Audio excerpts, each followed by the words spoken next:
We are at rest 5 miles behind the front. Yesterday we were relieved, and now our bellies are full of beef and haricot beans. We are satisfied and at peace. Each man has another mess tin full for the evening. And, what is more, there is a double ration of sausage and bread that puts a man in fine trim. We have not had such luck as this for a long time. The cook with his carroty head is begging us to eat. He beckons with his ladle to every one that passes, and spoons him out a great dollop. He does not see how he can empty his stew pot in time for coffee. Jaden and Muller have produced 2 wash basins and had them filled up to the brim as a reserve. In Jaden, this is veracity. In Muller, it is foresight. Where Jaden puts it all is a mystery. For he is and always will be as thin as a rake. What's more important still is the issue of a double ration of smokes. 10 cigars, 20 cigarettes, and 2 quids of chew per man. Now that is decent. I have exchanged my chewing tobacco with Kaczynski for his cigarettes, which means I have 40 altogether. That's enough for a day. It is true we have no right to this windfall. The Prussian is not so generous. We have only a miscalculation to thank for it. 14 days ago, we had to go up and relieve the front line. It was fairly quiet on our sector, so the quartermaster who remained in the rear had requisitioned the usual quantity of rations and provided for the full company of 150 men. But on the last day, an astonishing number of English field guns opened up on us with high explosive, drumming ceaselessly on our position, so that we suffered heavily and came back only 80 strong. Last night we moved back and settled down to get a good sleep for once. Kaczynski is right when he says it would not be such a bad war if only one could get a little more sleep. In the line we have had next to none, and 14 days is a long time at one stretch. It was noon before the first of us crawled out of our quarters. Half an hour later, every man had his mess tin, and we gathered at the cookhouse, which smelt greasy and nourishing. At the head of the queue, of course, were the hungriest. Little Albert Kropp, the clearest thinker among us, and therefore the first to be Lance Corporal. Mueller, who still carries his school textbooks with him, dreams of examinations, and during a bombardment mutters propositions in physics. Lear, who wears a full beard, and has a preference for the girls from officers' brothels. He swears that they are obliged by an army order to wear silk chemises and to bathe before entertaining guests of the rank of major and upwards. And as the fourth, myself, Paul Boehmer.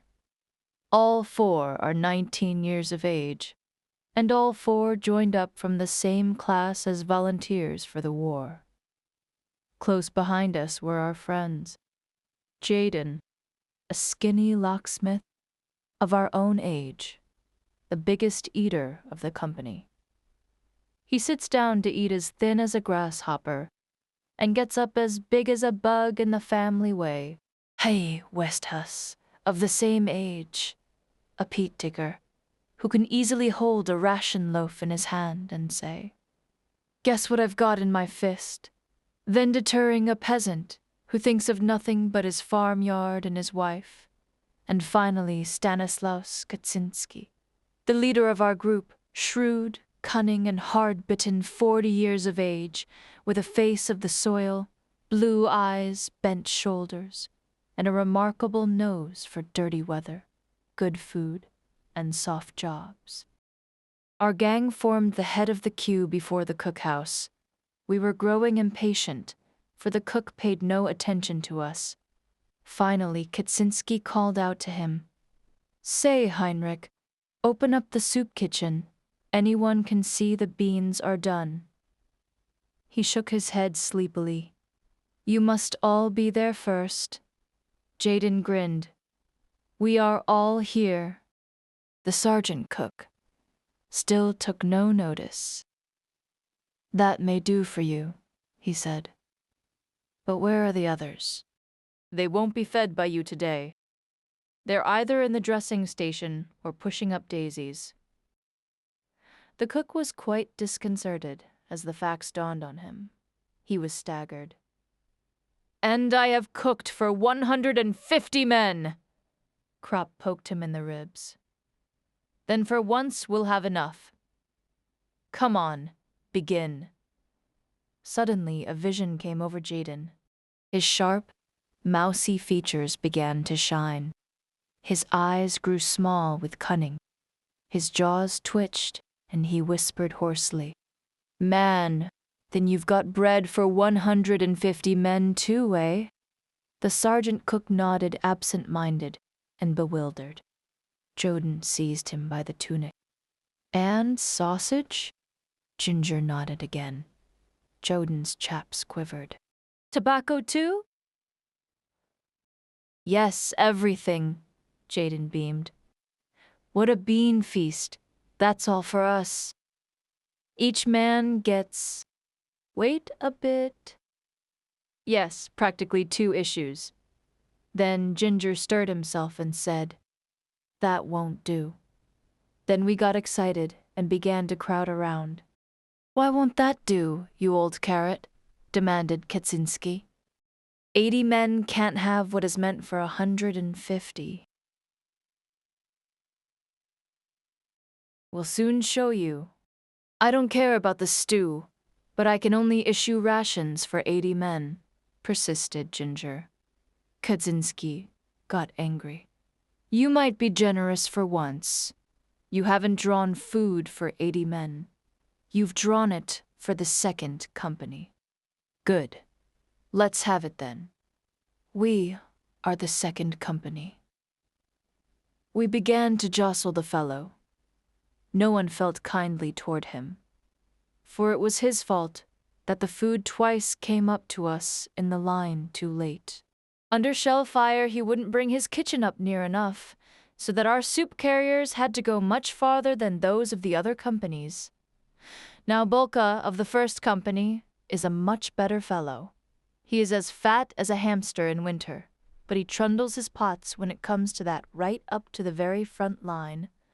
We were in just the right mood, and there would certainly have been a dust-up if our company commander had not appeared. He informed himself of the dispute, and only remarked, Yes, we did have heavy losses yesterday. He looked in the Dixie. The beans look good. Ginger nodded. Cooked with meat and fat. The lieutenant looked at us. He knew what we were thinking, and he knew many other things too, because he came to the company as a non-com and was promoted from the ranks. He lifted the lid from the Dixie again and sniffed. Then passing on, he said, Serve out the whole issue. We can do with it. And bring me a plate full too. Ginger looked sheepish as Jaden danced round him. It doesn't cost you anything. One would think the quartermaster's store belonged to him. And now get on with it. You old blubber sticker. And don't you miscount either. You'll be hanged, spat out Ginger. When things get beyond him, he throws up the sponge altogether. He just goes to pieces. And as if to show that all things were now the same to him, of his own free will, he shared out 1/2 pound of synthetic honey equally among us. Today is wonderfully good. The mail has come, and almost every man has a couple of letters and papers. We stroll over to the meadow behind the billets. Krop has the round lid of a margarine tub under his arm. On the right side of the meadow, a large common latrine has been built, a well-planned and durable construction. But that is for recruits who as yet have not learned how to make the most of whatever comes their way. We look for something better. Scattered about everywhere, there are separate individual boxes for the same purpose. They are square, neat boxes with wooden sides all round, and have unimpeachably satisfactory seats. On the sides are hand grips, enabling one to shift them about. We move 3 together in a ring and sit down comfortably. For 2 hours we have been here without getting up. I well remember how embarrassed we were as recruits in barracks when we had to use the general latrine. There were no doors and 20 men sat side by side, as in a railway carriage, so that they could be reviewed all at one glance, for soldiers must always be under supervision. Since then, we have learned better than to be shy about such trifling immodesties. In time, things far worse than that came easy to us. Here in the open air, though, the business is entirely a pleasure. I no longer understand why we should always have shied at it before. It is, in fact, just as natural as eating and drinking. We did not properly appreciate these boxes when we first enlisted. They were new to us and did not fill such an important role. But now they have long been a matter of course. The soldier is on friendlier terms than other men with his stomach and intestines. 3/4 of his vocabulary is derived from these regions, and they give an intimate flavor to expressions of his greatest joy, as well as of his deepest indignation. It is impossible to express oneself in any other way so clearly and pithily. Our families and our teachers will be shocked when we go home. But here it is, the universal language. Enforced publicity has in our eyes restored the character of complete innocence to all these things. More than that, they are so much a matter of course that their comfortable performance is fully as much enjoyed as the playing of a safe top-running flush. Not for nothing was the word latrine rumor invented. These places are the regimental gossip shops and common rooms. We feel ourselves for the time being better off than in any palatial white-tiled convenience. There it can only be hygienic. Here it is beautiful. These are wonderfully carefree hours. Over us is the blue sky. On the horizon float the bright yellow, sunlit observation balloons, and the many little white clouds of the anti-aircraft shells. Often they rise in a sheaf as they follow after an airman. We hear the muffled rumble of the front, only as very distant thunder, bumblebees droning by quite drown it. Around us stretches the flowery meadow. The grasses sway their tall spears. The white butterflies flutter around and float on the soft, warm wind of the late summer. We read letters and newspapers and smoke. We take off our caps and lay them down beside us. The wind plays with our hair. It plays with our words and thoughts. The 3 boxes stand in the midst of the glowing red field poppies. We set the lid of the margarine tub on our knees, and so have a good table for a game of scat. Crop has the cards with him. After every throw, and the loser pays into the pool. One could sit like this forever. The notes of an accordion float across from the billets. Often we lay aside the cards and look about us. One of us will say, or, "It was a near thing that time," and for a moment we fall silent. There is in each of us a feeling of constraint. We are all sensible of it. It needs no words to communicate it. It might easily have happened that we should not be sitting here on our boxes today. It came damn near to that. And so everything is new and brave, red poppies and good food. cigarettes and summer breeze. Krop asks, "Anyone seen Kemmerich lately?" "He's up at St. Joseph's," I tell him. Mueller explains that he has a flesh wound in his thigh, a good blighty. We decide to go and see him this afternoon. Krop pulls out a letter. "Kantorek sends you all his best wishes." We laugh. Muller throws his cigarette away and says, "He was about the same size as Corporal Himmelsstoss, the terror of Klosterberg."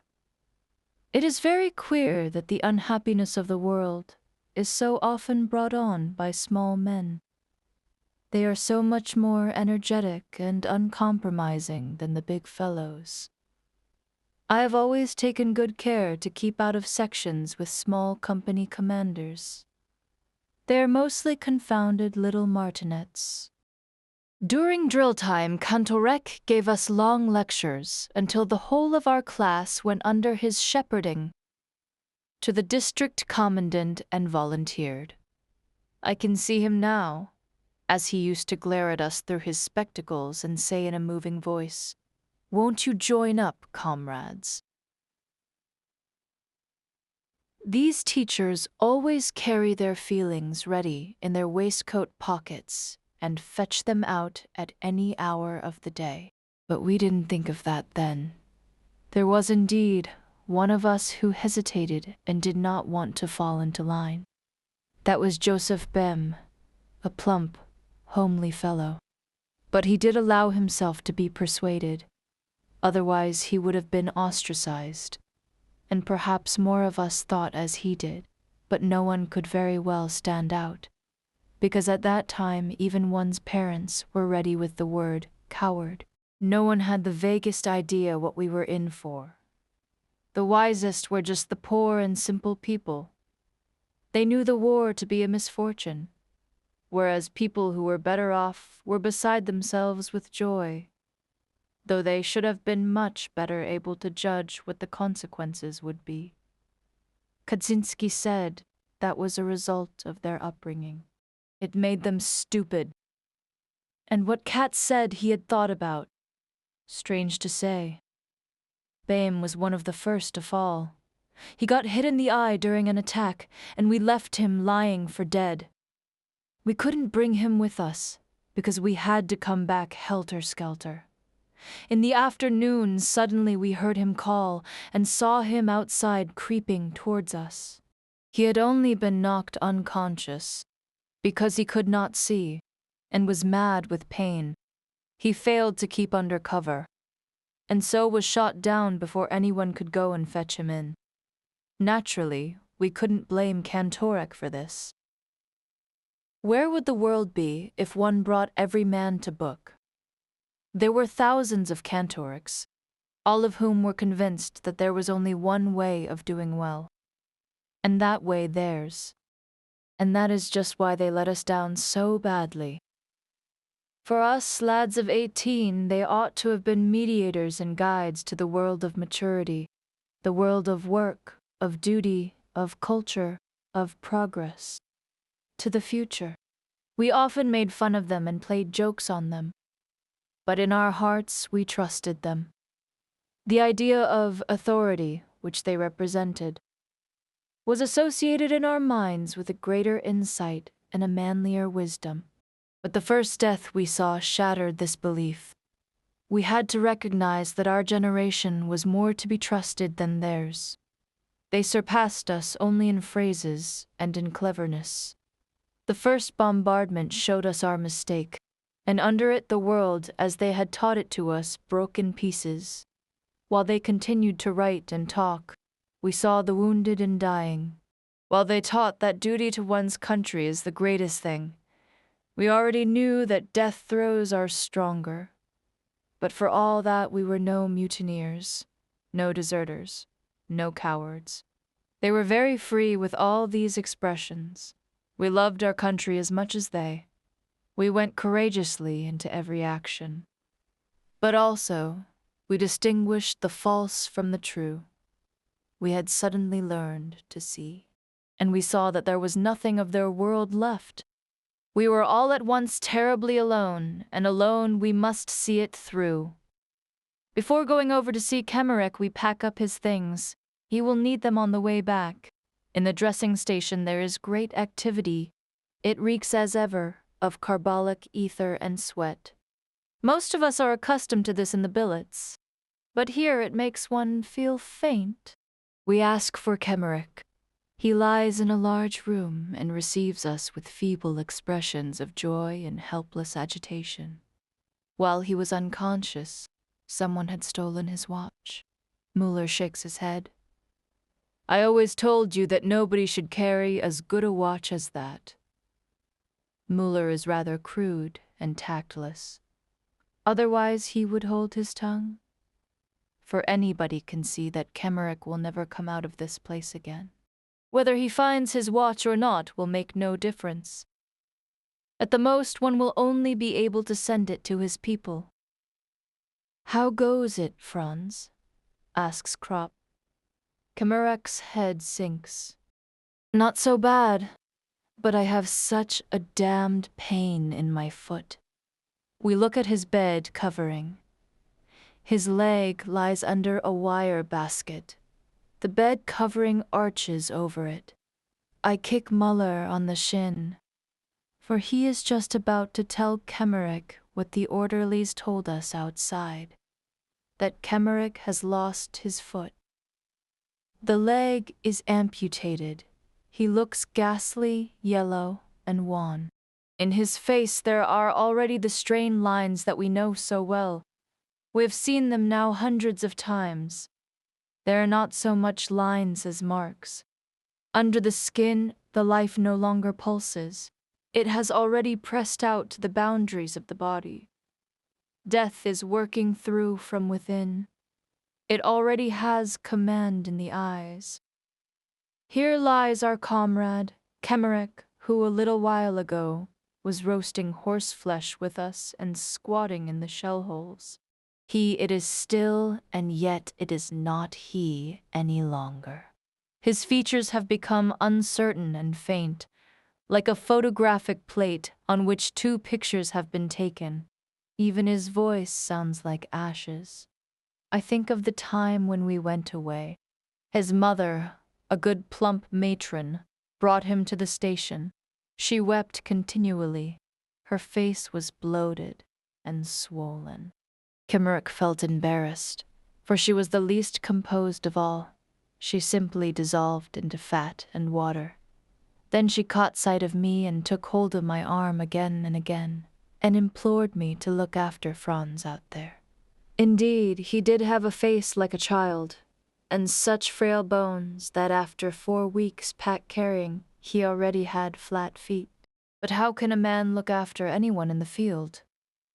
Now you will soon be going home, says Kropp. You would have had to wait at least 3 or 4 months for your leave. Kemerich nods. I cannot bear to look at his hands. They are like wax. Under the nails is the dirt of the trenches. It shows through blue-black like poison. It strikes me that these nails will continue to grow like long, fantastic cellar plants, long after Kemerich breathes no more. I see the picture before me. They twist themselves into corkscrews and grow, and with them the hair on the decayed skull, just like grass in a good soil. Just like grass. How can it be possible? Muller leans over. We have brought your things, Franz. Kemerich signs with his hand. Put them under the bed. Muller does so. Kemerich starts on again about the watch. How can one calm him without making him suspicious? Miller reappears with a pair of airman's boots. They are fine English boots of soft yellow leather, which reach to the knee and lace all the way. They are things to be coveted. Miller is delighted at the sight of them. He matches their soles against his own clumsy boots and says, Will you be taking them with you then, Franz? We all 3 have the same thought. Even if he should get better, he would be able to use only one. They are no use to him. But as things are now, it is a pity that they should stay here. The orderlies will of course grab them as soon as he is dead. Won't you leave them with us? Muller repeats. Kemmerich doesn't want to. They are his most prized possessions. Well, we could exchange, suggests Muller again. Out here one can make some use of them. Still, Kemmerich is not to be moved. I tread on Muller's foot. Reluctantly, he puts the fine boots back again under the bed. We talk a little more. Cheerio, Franz. I promise him to come back in the morning. Muller talks of doing so, too. He is thinking of the lace-up boots and means to be on the spot. Kemmerich groans. He is feverish. We get hold of an orderly outside and ask him to give Kemmerich a dose of morphia. He refuses. If we were to give morphia to everyone, we would have to have tubs full. You only attend to officers properly, says Kropp viciously. I hastily intervene and give him a cigarette. He takes it. Are you usually allowed to give it then? I ask him. He is annoyed. If you don't think so, then why do you ask? I press a couple more cigarettes into his hand. Do us the favor. Well, all right, he says. Kropp goes in with him. He doesn't trust him and wants to see. We wait outside. Muller returns to the subject of the boots. They would fit me perfectly. In these boots I get blister after blister. Do you think he will last till tomorrow after drill? If he passes out in the night, we know where the boots. Kropp returns. Do you think, he asks. Done for, says Muller emphatically. We go back to the huts. I think of the letter that I must write tomorrow to Kemmerich's mother. I am freezing. I could do with a tot of rum. Muller pulls up some grass and chews it. Suddenly little Kropp throws his cigarette away, stamps on it savagely, and looking round him with a broken and distracted face, stammers, Damned shit, the damned shit. We walk on for a long time. Kropp has calmed himself. We understand. He sees red. Out here every man gets like that sometime. What has Kantorek written to you? Muller asks him. He laughs. We are the Iron Youth. We all three smile bitterly. Kropp rails. He is glad that he can speak. Yes, that's the way they think, these 100,000 Kantoreks. Iron Youth. Youth! We are none of us more than 20 years old. But young? Youth. That is long ago. We are old folk. It is strange to think that at home in the drawer of my writing table there lies the beginning of a play called Saul and a bundle of poems. Many an evening I have worked over them. We all did something of the kind. But that has become so unreal to me that I cannot comprehend it any more. Our early life is cut off from the moment we came here, and that without our lifting a hand. We often try to look back on it and to find an explanation, but never quite succeed. For us young men of 20, everything is extraordinarily vague. For Kropp, Muller, Lear, and me. For all of us whom Kantorek calls the Iron Youth, all the older men are linked up with their previous life. They have wives, children, occupations, and interests. They have a background which is so strong that the war cannot. We young men of 20, however, have only our parents, and some perhaps a girl. That is not much. For at our age the influence of parents is at its weakest, and girls have not yet got a hold over us. Besides this, there was little else, some enthusiasm, a few hobbies, and our school. Beyond this, our life did not extend, and of this, nothing remains. Kantorek would say that we stood on the threshold of life, and so it would seem. We had as yet taken no root. The war swept us away. For the others, the older men, it is but an interruption. They are able to think beyond it. We, however, have been gripped by it, and do not know what the end may be. We know only that in some strange and melancholy way, we have become a waste land. All the same, we are not often sad. Though Muller would be delighted to have Kemmerich's boots, he is really quite as sympathetic as another who could not bear to think of such a thing for grief. He merely sees things clearly.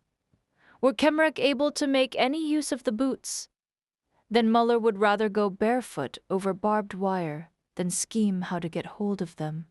But as it is, the boots are quite inappropriate to Kemmerich's circumstances, whereas Muller can make good use of them. Kemmerich will die. It is immaterial who gets them. Why, then, should Muller not succeed to them? He has more right than a hospital orderly. When Kemmerich is dead, it will be too late. Therefore Muller is already on the watch. We have lost all sense of other considerations because they are artificial. Only the facts are real and important for us, and good boots are scarce. Once it was different. When we went to the district commandant to enlist, we were a class of 20 young men, many of whom proudly shaved for the first time before going to the barracks. We had no definite plans for our future. Our thoughts of a career and occupation were as yet of too unpractical a character to furnish any scheme of life. We were still crammed full of vague ideas, which gave to life, and to the war also, an ideal and almost romantic character. We were trained in the army for 10 weeks, and in this time more profoundly influenced than by 10 years at school. We learned that a bright button is weightier than 4 volumes of Schopenhauer. At first astonished, then embittered, and finally indifferent, we recognize that what matters is not the mind, but the boot-brush, not intelligence, but the system, not freedom, but drill.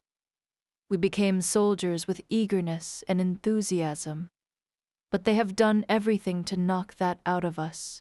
After 3 weeks, it was no longer incomprehensible to us that a braided postman should have more authority over us than had formerly our parents, our teachers, and the whole gamut of culture from Plato to Goethe.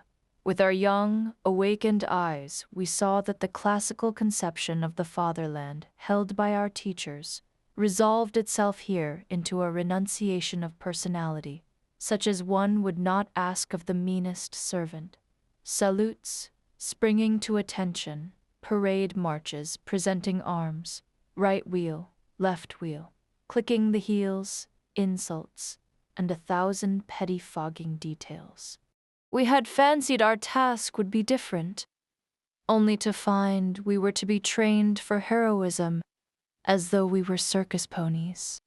But we soon accustomed ourselves to it. We learned, in fact, that some part of these things was necessary, but the rest merely show. Soldiers have a fine nose for such distinctions. By 3s and 4s, our class was scattered over the platoons amongst Frisian fishermen, peasants, and laborers with whom we soon made friends. Kropp, Muller, Kemmerich, and I went to number 9 platoon under Corporal Himmelstoss. He had the reputation of being the strictest disciplinarian in the camp, and was proud of it. He was a small, undersized fellow with a foxy, waxed mustache, who had seen 12 years' service and was in civil life a postman. He had a special dislike for Kropp, Chaden, Westhus, and me, because he sensed a quiet defiance. I have remade his bed 14 times in one morning. Each time he had some fault to find and pulled it to pieces. I have kneaded a pair of prehistoric boots that were as hard as iron for 20 hours. With intervals, of course, until they became as soft as butter, and not even Himmelstoss could find anything more to do to them. Under his orders, I have scrubbed out the corporal's mess with a toothbrush. Krop and I were given the job of clearing the barrack square of snow with a hand broom and a dustpan, and we would have gone on till we were frozen, had not a lieutenant accidentally appeared who sent us off, and hauled Himmelstoss over the coals. But the only result of this was to make Himmelstoss hate us more. For 6 weeks consecutively, I did guard every Sunday, and was hut orderly for the same length of time. With full pack and rifle, I have had to practice on a soft, wet, newly plowed field, the prepare to advance, and the lie down, until I was one lump of mud, and finally collapsed. 4 hours later, I had to report to Himmelstoss with my clothes, scrubbed clean, my hands chafed and bleeding. Together with Krop, Westhus, and Jaden, I have stood at attention in a hard frost, without gloves, for a quarter of an hour at a stretch, while Himmelstoss watched for the slightest movement of our bare fingers on the steel barrel of the rifle. I have run 8 times from the top floor of the barracks down to the courtyard in my shirt at 2 o'clock in the morning, because my drawers projected 3 inches beyond the edge of the stool, on which one had to stack all one's things. Alongside me ran the corporal, Himmelstoss, and trod on my bare toes. At bayonet practice, I had constantly to fight with Himmelstoss. I with a heavy iron weapon, whilst he had a handy wooden one, with which he easily struck my arms till they were black and blue. Once indeed, I became so infuriated that I ran at him blindly and gave him a mighty jab in the stomach and knocked him down. When he reported me, the company commander laughed at him and told him he ought to keep his eyes open. He understood Himmelstoss, and apparently was not displeased at his discomfiture. I became a past master on the parallel bars, and strove to surpass my instructor at physical jerks. We have trembled at the mere sound of his voice, but this runaway post-horse never got the better of us. One Sunday, as Krop and I were lugging a latrine bucket on a pole across the barrack yard, Himmelstoss came by, all polished up and spry for going out. He planted himself in front of us and asked how we liked the job. In spite of ourselves, we tripped and emptied the bucket over his legs. He raved, but the limit had been reached. "That means clink," he yelled. But Krop had had enough. "There'll be an inquiry first," he said, "and then we'll unload. Mind how you speak to a non-commissioned officer," bawled Himmelstoss. "Have you lost your senses? You wait till you're spoken to. What will you do anyway?" "Show you up, Corporal," said Krop, his thumbs in line with the seams of his trousers. Himmelstoss saw what we meant and went off without saying a word. But before he disappeared, he growled, "You'll drink this." But it was the end of his authority. He tried it on once more in the plowed field with his "Prepare to advance, and lie down." We obeyed each order, since an order's an order and has to be obeyed. But we did it so slowly that Himmelstoss became desperate. Carefully we went down on our knees, then on our hands, and so on. In the meantime, quite infuriated, he had given another command. But before we had even begun to sweat, he was hoarse. After that, he left us in peace. He did indeed always refer to us as swine, but there was, nevertheless, a certain respect in his tone. There were many other staff corporals, the majority of whom were more decent, but above all, each of them wanted to keep his good job there at home as long as possible, and that he could do only by being strict with the recruits. Practically every conceivable polishing job in the entire camp fell to us, and we often howled with rage. Many of us became ill through it. Wolf actually died of inflammation of the lung. But we would have felt ridiculous had we hauled down our colors.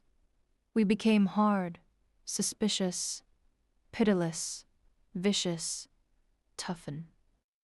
That was good, for these attributes had been entirely lacking in us.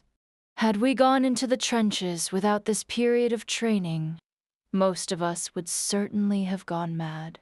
Only thus were we prepared for what awaited us. We did not break down, but endured.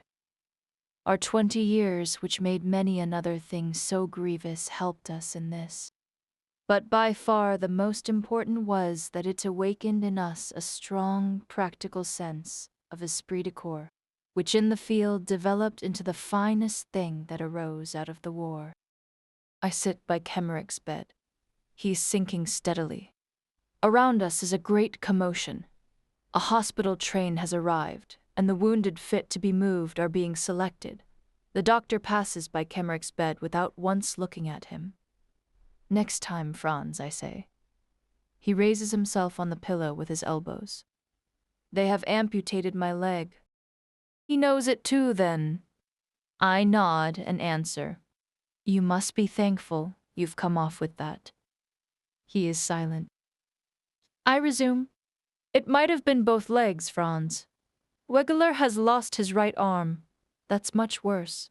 Besides, you will be going home." He looks at me. "Do you think so?" "Of course." "Do you think so?" He repeats. "Sure, Franz. Once you've got over the operation." He beckons me to bend down. I stoop over him and he whispers, "Don't talk rubbish, Franz. In a couple of days you'll see for yourself.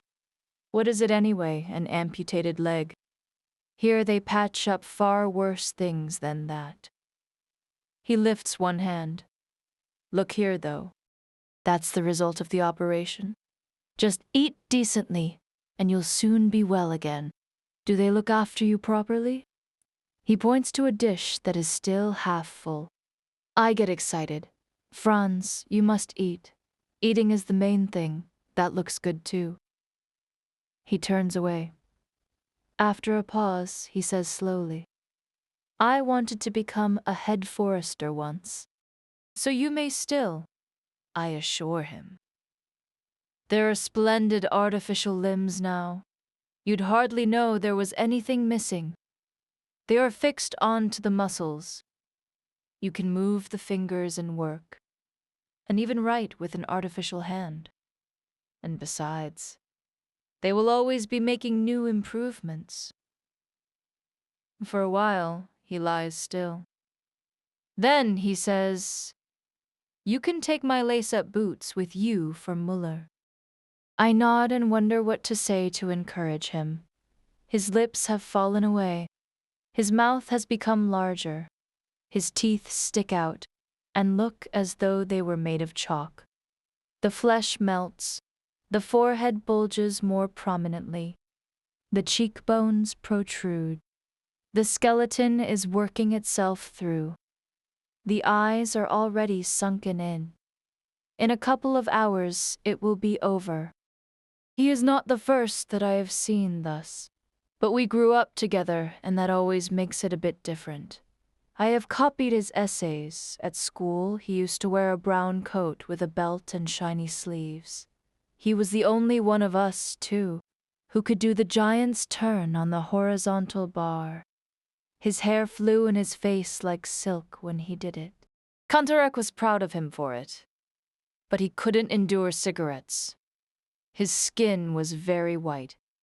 He had something of the girl about him. I glance at my boots. They are big and clumsy. The breeches are tucked into them, and standing up one looks well built and powerful in these great drain pipes.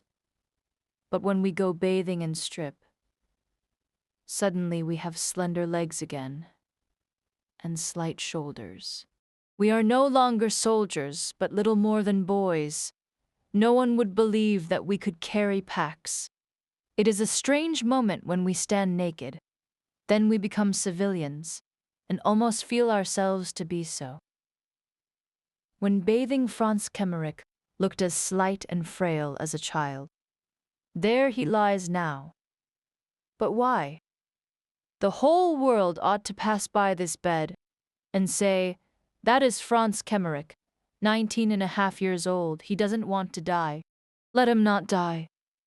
My thoughts become confused. This atmosphere of carbolic and gangrene clogs the lungs. It is a thick gruel. It suffocates. It grows dark. Kemmerich's face changes color.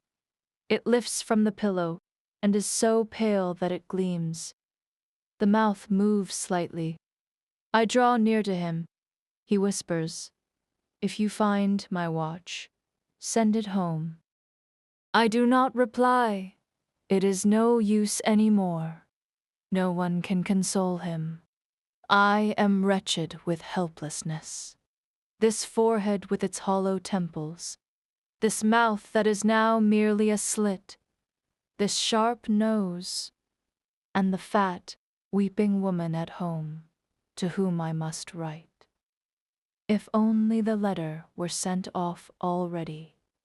Hospital orderlies go to and fro with bottles and pails. One of them comes up, casts a glance at Kemmerich, and goes away again. You can see he is waiting. Apparently he wants the bed. I bend over Franz and talk to him as though that could save him. "Perhaps you will go to the convalescent home at Klosterberg among the villas, Franz. Then you can look out from the window across the fields to the 2 trees on the horizon. It is the loveliest time of the year now, when the corn ripens. At evening, the fields in the sunlight look like mother of pearl, and the lane of poplars by the Klosterbach, where we used to catch sticklebacks. You can build an aquarium again and keep fish in it, and you can go out without asking anyone. You can even play the piano if you want to." I lean down over his face, which lies in the shadow. He still breathes slightly. His face is wet. He is crying. What a fine mess I have made of it with my foolish talk. But Franz. I put my arm round his shoulder and put my face against his. "Will you sleep now?" He does not answer. The tears run down his cheeks. I would like to wipe them away, but my handkerchief is too dirty. An hour passes. I sit tensely and watch his every movement in case he may perhaps say something. What if he were to open his mouth and cry out? But he only weeps, his head turned aside. He does not speak of his mother or his brothers and sisters. He says nothing. All that lies behind him. He is entirely alone now, with his little life of 19 years, and cries because it leaves him. This is the most disturbing and hardest parting that ever I have seen, although it was pretty bad too with Tijan, who called for his mother, a big bear of a fellow who, with wild eyes full of terror, held off the doctor from his bed with a dagger until he collapsed. Suddenly, Kemmerich groans and begins to gurgle. I jump up, stumble outside, and demand, "Where is the doctor? Where is the doctor?" As I catch sight of the white apron, I seize hold of it. "Come quick, Franz Kemmerich is dying." He frees himself and asks an orderly standing by, "Which will that be?" He says, "Bed 26, amputated thigh." He sniffs. How should I know anything about it? I've amputated 5 legs today. He shoves me away, says to the hospital orderly, "You see to it," and runs off to the operating room. I tremble with rage as I go along with the orderly. The man looks at me and says, "One operation after another since 5 o'clock this morning.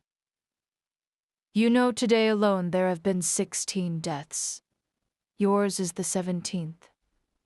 There will probably be 20 altogether." I become faint. All at once, I cannot do any more. I won't revile any more. It is senseless. I could drop down and never rise up again. We are by Kemmerich's bed. He is dead. The face is still wet from the tears. The eyes are half open and yellow, like old horn buttons. The orderly pokes me in the ribs. "Are you taking his things with you?" I nod. He goes on, "We must take him away at once. We want the bed." Outside, they are lying on the floor. I collect the things, untie Kemmerich's identification disc, and take it away. The orderly asks about the pay book. I say that it is probably in the orderly room and go. Behind me, they are already hauling Franz onto a waterproof sheet. Outside the door, I am aware of the darkness and the wind as a deliverance. I breathe as deep as I can and feel the breeze in my face, warm and soft as never before. Thoughts of girls, of flowery meadows, of white clouds suddenly come into my head. My feet begin to move forward in my boots. I go quicker. I run. Soldiers pass by me. I hear their voices without understanding. The earth is streaming with forces which pour into me through the soles of my feet. The night crackles electrically. The front thunders like a concert of drums. My limbs move supplely. I feel my joints strong. I breathe the air deeply. The night lives. I live. I feel a hunger greater than comes from the belly alone. Mueller stands in front of the hut and waits for me. I give him the boots. We go in and he tries them on. They fit well. He roots among his supplies and offers me a fine piece of saveloy. With it goes hot tea and rum.